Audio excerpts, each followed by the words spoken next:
So as part of the GAPS program, we are going to be collecting and tracking data. And we'll be using a special Google Doc to track all of your data. And the reason we're going to track a bunch of data is for three main things. So one, it's going to help you know if you're doing, how you're doing at doing the GAPS program. So there's going to be a scoreboard which will help you understand how it's going, how you're doing, quickly know, are you doing, are we moving towards the results we want or not? And I'll go through that in a minute. The second reason is it's going to help your coach you, or your supervisor coach you well. It's going to give them data to know where are things going well, where are things not going well, where are you missing the mark, where are things hard for you. It's going to give them that type of data, and they'll be able to kind of dive in with you to the right places to celebrate with you on the right places where things are going really well. So it's going to help them coach you well, supervise you well in doing this. The third, it's going to help us track all of your data in one easy place. And so we want to know what's working and what's not working. What are we learning along the way? And this is going to help us do that at the national level. Figure out, are we tracking the right things? Are we doing the right things? Are the things that we're doing leading to the results that we want? Tracking all this data is going to help us do that. Tracking the data, I'm going to show you the tool. It might feel a little overwhelming. So know that I understand that. But as we go through it, I hope it will feel less overwhelming. And it should only take you probably 5 to 10 minutes a month, if that, to fill in the data we're talking about. And so it shouldn't take you too long. It's each month it's going to be live, updated data on your part. And that's going to give us a good picture of how things are going and help us learn a lot about the GAPS program and what's working and what's not. So I'm going to share my screen, and we're going to use an example of a GAPS tracker here. So if you look here, this is the GAPS tool for an area in Wisconsin that they've not started using it yet, but I'm going to show you how this goes. And so you're going to have tabs here that's going to start with your scoreboard. Now your scoreboard is going to give you, as an area, a snapshot of how your area is doing with the GAPS program. How are things going with the key lead measures that we're tracking? And those are the key kind of activities in GAPS that we think are the most important. The second tab is going to be your area total data. So this is just going to compile all the data from the campuses in the area, put it all together. You don't need to touch this or the scoreboard. The sheet is programmed to add all this stuff up for you. And each campus, you can see down here, will have its own sheet that looks just like this. They're completely identical. If we can click through them, and they all look exactly the same. And so every staff will have the same data here to go through. And so what we want to do here is I want to show you how this will work. And we'll start with MSOE here just as an example. So you can start by filling in just some baseline data. Maybe the first time is, what's your AFR number? How many students? So let's say MSOE is going to have 100 students. And let's say 12 of them are going to graduate in the year of 2019. And maybe we could fill this into, we anticipate we're going to have 15 graduates in 2020. And the other piece of baseline data is going to be here in this pink box. So to go over the boxes with you, this is focused on your current student. So we talked about phase 1, teaching our students on stewardship and generosity, inviting them to give, That is this orange box. That's focused on your current students. That's most of your phase 1. This yellow box is the parent MPD or any other advocate MPD we're doing. Again, phase 1, and that's what those 2 boxes are focused on, is phase 1. This green box is focused on phase 2 just for the class of 2019. So we're just gonna focus, I wanna track lots of data around each graduating class. This is focused on the class of 2019. The blue box next to it here focuses on the class of 2020. And we wanna gather specific data on each specific class that we're gonna engage in the pilot. The pink box is kind of your current alumni engagement and ongoing alumni engagement that is not counted in the classes of 2019 and 2020. And it also is around your alumni prayer letters. And we have this blue box here, which is, tell us a good story. What's something great that's happened? Where do you just feel a lot of joy in the GAPS program, or somewhere where you've seen a lot of success? This will just help us hear great stories and know the exciting things that are going on. So yeah, let's say we filled in some base data here. We can go over here to the pink box. Maybe let's say that there are 20 alumni giving to the chapter account already. And let's say 15 of them give monthly. And the total alumni giving to the chapter account, MSOE is an engineering school. So let's say it is $20,000 a year comes into that account. And maybe from the last few years, the staff has a bunch of graduates that they may have asked, maybe not have asked. And we're going to say that you know, we're doing follow-up with another 21 students that we're doing follow-up with. Maybe we have 3 graduates that are serving on campus and no alumni that are advocating. Maybe I've just started doing an alumni newsletter and I have 120 emails on that are receiving that. And we're not chapter planting right now, so we don't have any involved. And now let's say I'm a month in to the GAPS and it's December and I have sent an alumni newsletter. I'm going to type yes into there. It's going to tabulate that. We're going to look at that in a second. Now, if it's in December, I've sent my newsletter. I've probably also done some MPD with parents. And so maybe I collected 23 parent contacts and I sent 23 letters. Now, maybe I've only followed up with 10 of them so far, and I've raised $500 from one parent, and I still have 13 parents who need follow-up. So this is my baseline data here, and if we go here now to the total data tab, you will see that that actually looks the same because we only have one campus that's filled that out. And then if we look at the scoreboard now, we can see it's starting to do some things. We have our total students coming here, our parents. We have sent all the letters to every contact that we've gotten. So here we can see that we have, it's green here because we have no more letters to send.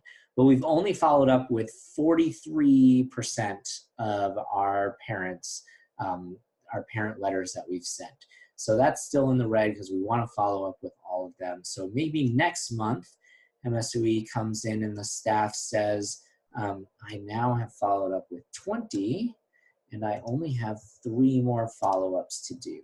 And if we go back to the scoreboard, we'll see now that this has turned yellow and gone up to 87% of follow-up has been done, and that's really exciting. Maybe next time I check in and I say, hey, we actually did a large group on generosity. And there were 60 students there. They received some teaching on generosity and stewardship. And we actually did an ask to give. And so all 60 were asked to give. None have given yet. And so we haven't raised any money yet from students who will give, but 60 were asked to give. So if we go back to the scoreboard, now we see here that 60% of our students were taught on stewardship and generosity, and 60% of our students were asked to give. So that's lighting up there. And then, maybe a month later, 5 students said they would give, and those 5 students are giving a total of $700 to InterVarsity as well. And so when we go to the area total data there. So now maybe later MSOE is working on their senior program. And so they have 12 graduating students, and they have 10, let's say 11 of them are attending, have attended a graduating student program. And that means all 11 of them were asked to give, to give, advocate, pray, and serve. But I've only had 5 of my transition interviews so far. And of those 11, let's say 8 have said yes to give, 2 have said yes to advocate, all 11 said yes to praying, and 6 said yes to serving. No graduates are giving yet, so I don't have a number to put in there, or we haven't done any of our follow-up yet, but we could say that 8 said yes to give, so I do have 8 to follow up with here, and none are receiving my prayer letter yet because they haven't graduated. So when we go back to the scoreboard, we can see here now that it's changed, and so we have 12 graduating students, 11 are attending our senior program, and so that's 91%. That's great. Only 5 transition interviews done, so we're going to want to do some more. Only 41% have done, and only 11 have been asked to give, advocate, pray, and serve. 91%. And we haven't done any follow-up or closed any loops yet, and we don't have anyone giving from that class yet, and that's fine to do. And as you can see here for the area, we have 3 alumni serving, and 1 of our alumni newsletters have gone out. So let's just, I'll just quickly show you, how it works when we add data together. Let's say Carol has 150 students and 65 experienced that, but only 40 were asked to give. And we did 32 parent contacts, and we sent 30 letters.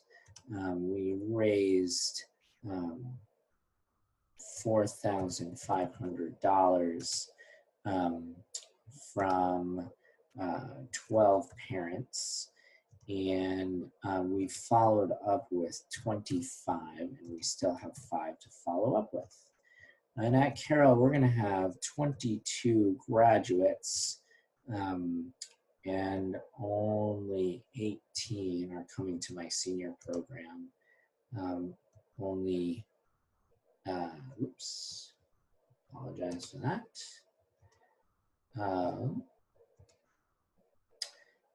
18 have been asked to give, and we had 12 say yes.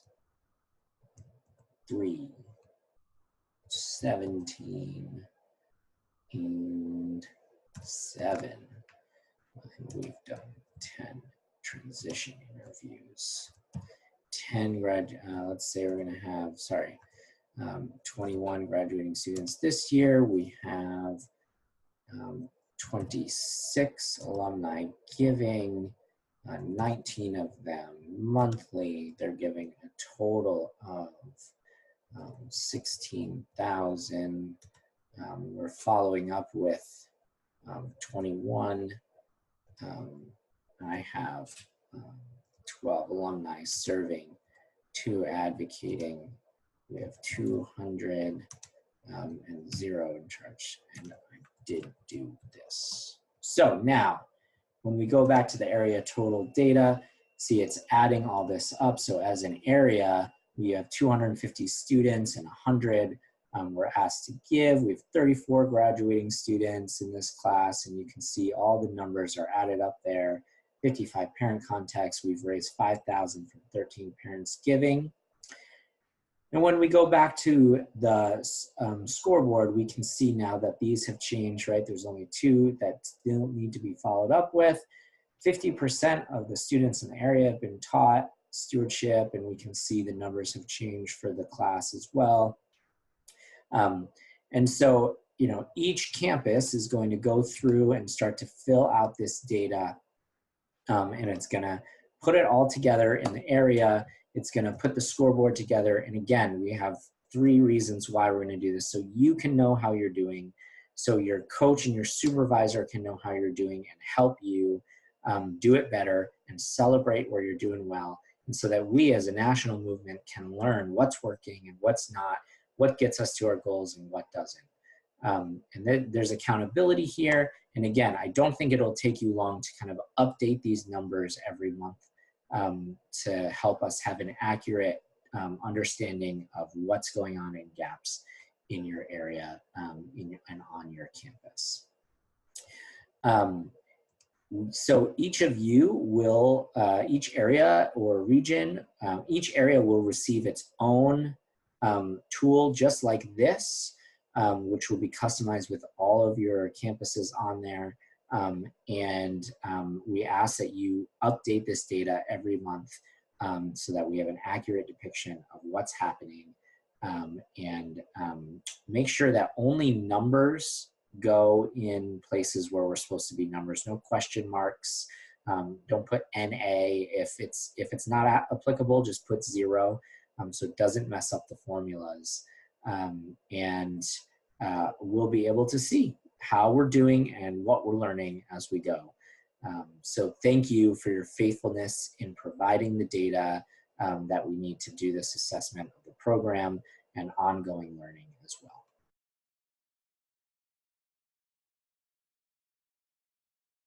So now I want to just kind of quickly go through the GAPS calendar. And so we have, you should see available a sample kind of GAPS calendar for what a year in GAPS looks like. And so starting in the fall, you know, you have your orientation. You can start parent MPD at that time. That's a great time. And then we recommend you start planning for your senior program in the late fall as well. As we move into December, you're getting your alumni newsletter ready to go out and then sending out your first alumni specific newsletter, finalizing your senior program content and plans. You're writing thank yous to your chapter account donors. You're doing follow-up with your parent prospects. And then following up with previous year's alumni who maybe you haven't closed the loop with yet. In January, you're going to thank the parent donors who gave. You're going to continue to follow up with previous alumni and maybe launch your senior program at that point. In February, again, following up with previous alumni. We're going to do that every month. Like we talked about in follow-up, but put time in your calendar to every month do follow-up with previous alumni who you haven't closed the loop yet. In February, continuing your senior program, maybe that's a time where you want to teach on stewardship and generosity. Maybe not. Again, this is a sample calendar.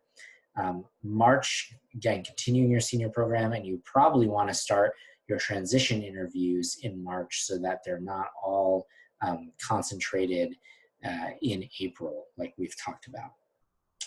In April, you're gonna do all your transition interviews, you're gonna finalize and finish up your senior program, you're probably gonna do your class gift ask or your group ask then, and that's in April. In May, if you're doing Summer's Days Wage program, you will probably do that in April or May. And if you're going to do stewardship or generosity teaching alongside that, then you might save that for then and attach your day's wage to that as well. And you'll probably want to send another alumni prayer letter here, wrapping up the year, inviting, if you're doing chapter camp, inviting prayer for the chapter camp and reporting on what God's done throughout the year on campus. And again, just a reminder, we're following up with previous alumni who we haven't closed the loop with yet each month. In June, now you're adding the recent alumni, the ones who just graduated, to your follow-up as well. You might follow up on your day's wage ask for your students to remind them, and thanking chapter account donors then again. In July, again, continuing following up, and now you're prepping for the fall and prepping your stewardship and generosity teaching. You might follow up on day's wage again as well. In August, students are coming back. You're going to collect your day's wage money if you haven't done it throughout the summer. Following up again with your graduates who you haven't closed the loop with yet.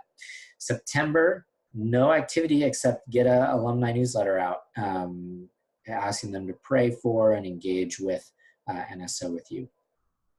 October, you're maybe teaching on stewardship again in October. You're going to start your parent NPD process in November. You're going to execute that parent NPD process and start prepping for your senior program again. And that just goes year after year after year as you think about doing GAPS and keeping it in your calendar. So I want to actually invite you to spend some time putting this stuff into your calendar, maybe even downloading the document and creating your own GAPS calendar and starting to put these dates in your calendar so that they become regular, accountable pieces of your chapter programming, your MPD time, and your schedule as staff.